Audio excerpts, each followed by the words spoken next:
there is, without doubt, a strong need for regeneration. Absolutely. If you look at the office market in Sheffield, although we'd like to encourage people and say the office market is fairly strong in Sheffield, Yeah. but there is over 1 million square feet in Sheffield city centre, which is actually it's vacant.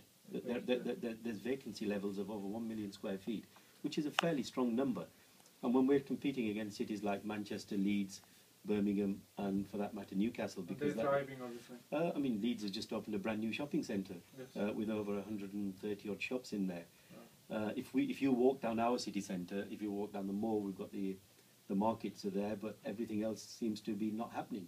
The markets are there, but what they demolished half of the city centre, and 3 years down the line, 4 years down the line, there's nothing been developed. I mean, they've just recently started to work on it.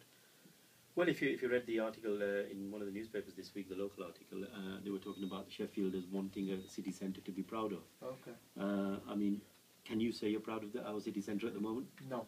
And Be very honest, no. I think a lot of people will agree with you, Right. because apart from Fargate, if you walk along Castlegate, the problems are there. If you follow the road to the moor, that's not changing greatly. In terms of offices, there's, as I said earlier, there's a lot of vacancy levels in offices.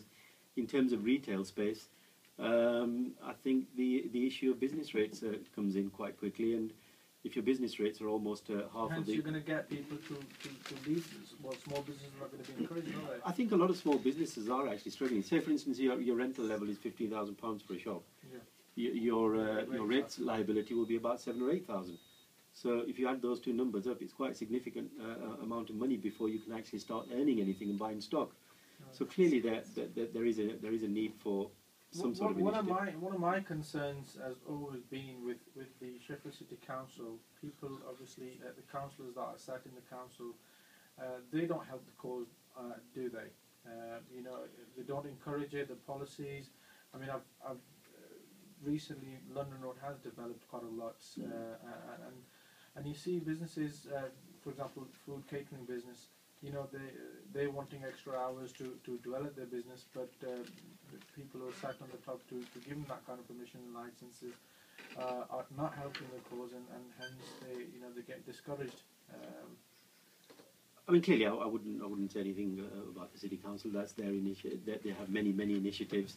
The answer of which is facing you. I mean, you can see for yourself whether those initiatives have actually worked or not. But what I would say is that if you walk down Wilmslow Road in Manchester, which I was there on Monday, Okay. There's the Curry Mile. Every restaurant and takeaway there, Packed out. it is.